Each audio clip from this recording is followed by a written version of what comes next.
Well, planning permission isn't always needed for work you might want to do. There's a lot of stuff that you can do to your house that is so-called permitted development. But I would always say to people, it may be permitted, and in the past, well, up to about 10 years ago, conveyancing lawyers knew that too, but now they would like a piece of paper proving it.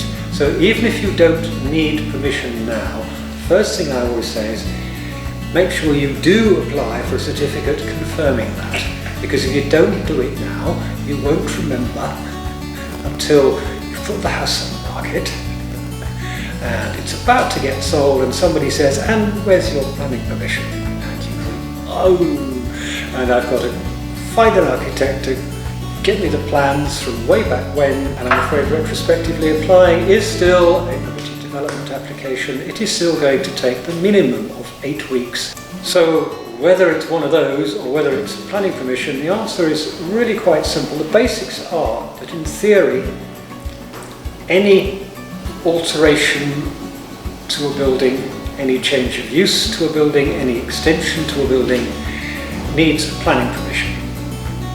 Some time ago, the government decided that that was overloading planning departments, so they invented permitted development, which is what it sounds like.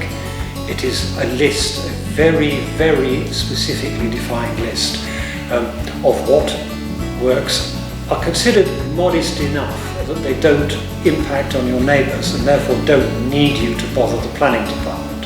Of course, this has backfired. Everybody now needs a certificate of lawfulness, which goes through the same process. But the good news about that is that it allows you certainty. Permitted development is generally good for single-storey extensions at the back. It actually allows single-storey extensions backwards and sideways. The other place that permitted development covers is downwards, because no one's ever restricted that.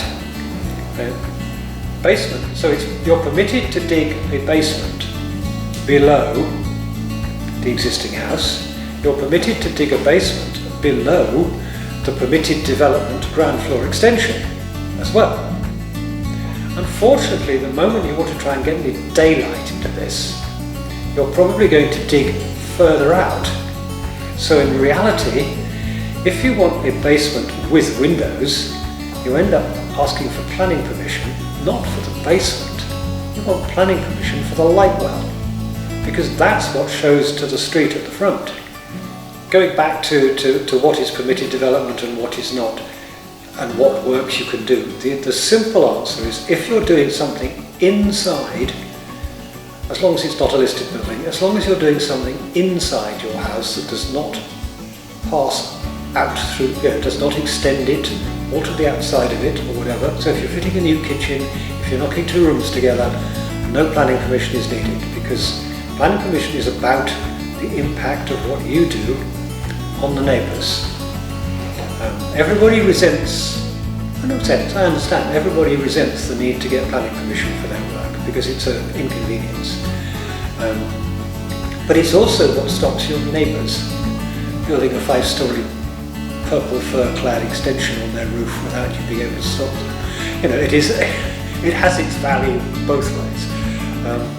So the simple answer is, if it's going to make your house bigger or different in any obvious way, then it probably needs planning permission in some form.